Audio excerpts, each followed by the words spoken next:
चला सकाळी झोपेतून उठलो आणि व्हॉट्सअपला स्टेटस पाहिलं. बाळाला बरोबर धरा. ते छोट किती महिन्याचं आहे? 4 दिवसाचं. लढू नको मग.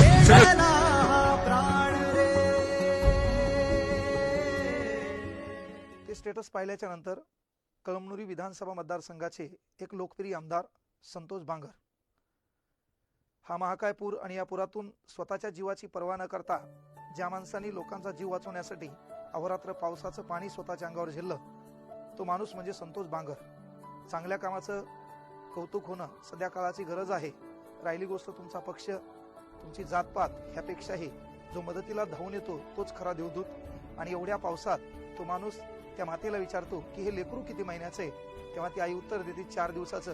तेव्हा त्यांच्या डोळ्यात आलेलं पाणी आणि महाराष्ट्रातल्या लोकांनी ज्यांनी तो व्हिडिओ पाहिला त्यांच्या डोळ्यातील पाणी.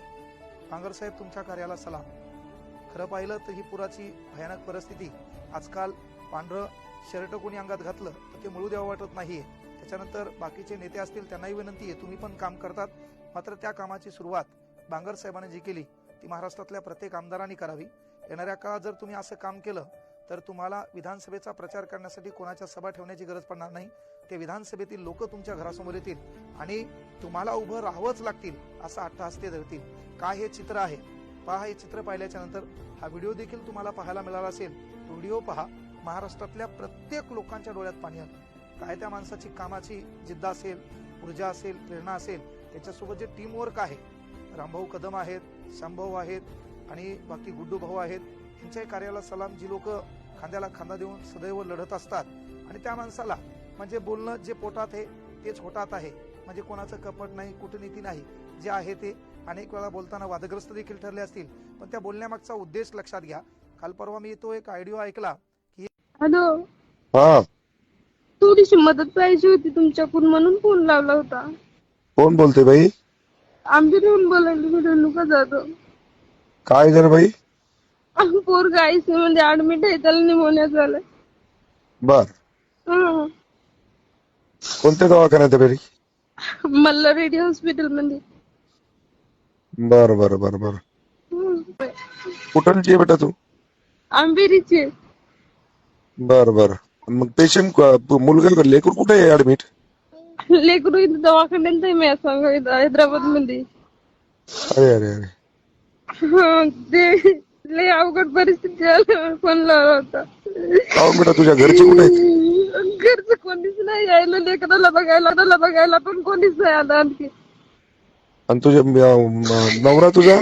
नवरा वारला. अरे अरे अरे. लहान लहान लेकर आहेत 3, म्हणून तर मी तुम्हाला कालपासून बोलण्याचा प्रयत्न करायचा. ठीक आहे माहिती, ठीक आहे. तो फोन पे नंबर दे तुझा. असं सासऱ्यांना मी काही पैसे मागितले तर मी देईने गेले. बर बर, ठीक आहे माहिती, ठीक आहे, ठीक आहे. लढू नको बेटा, लढू नको. नंबर दे तुझा, फोन पे नंबर दे.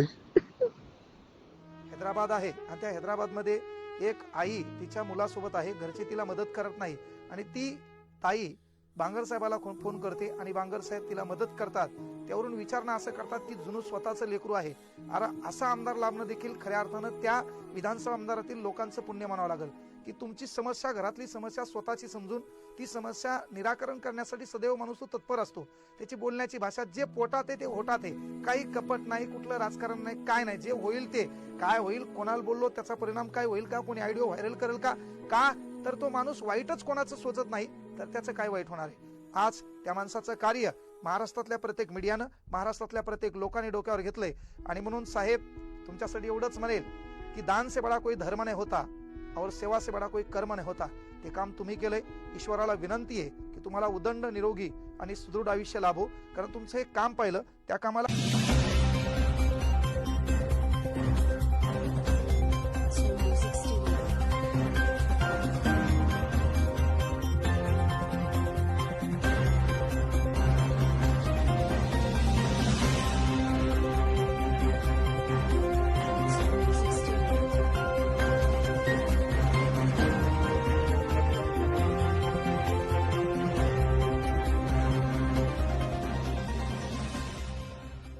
त्या कामाला खरंच सलाम आहे. एवढा मोठा पाऊस आहे, त्या पावसातून तुमच्या वयाचा तुम्ही विचार केला नाही, तुमच्या तुमच्या तब्येतीचा तुम्ही विचार केला नाही आणि त्या पावसात एका देवदूताप्रमाणे त्याच विधानसभा मतदारसंघातील हिंगोलीमधील लोकांच्या मदतीला तुम्ही धावून गेलेत. तुमच्या कार्याला, तुमच्या कष्टाला आणि तुम्ही जे काम करत आहात त्या कामाला खरंच हृदयाच्या तळापासून सलाम. तुम्हाला उदंड आयुष्य लाभो हीच ईश्वरचरणी प्रार्थना. जय हिंद, जय भारत.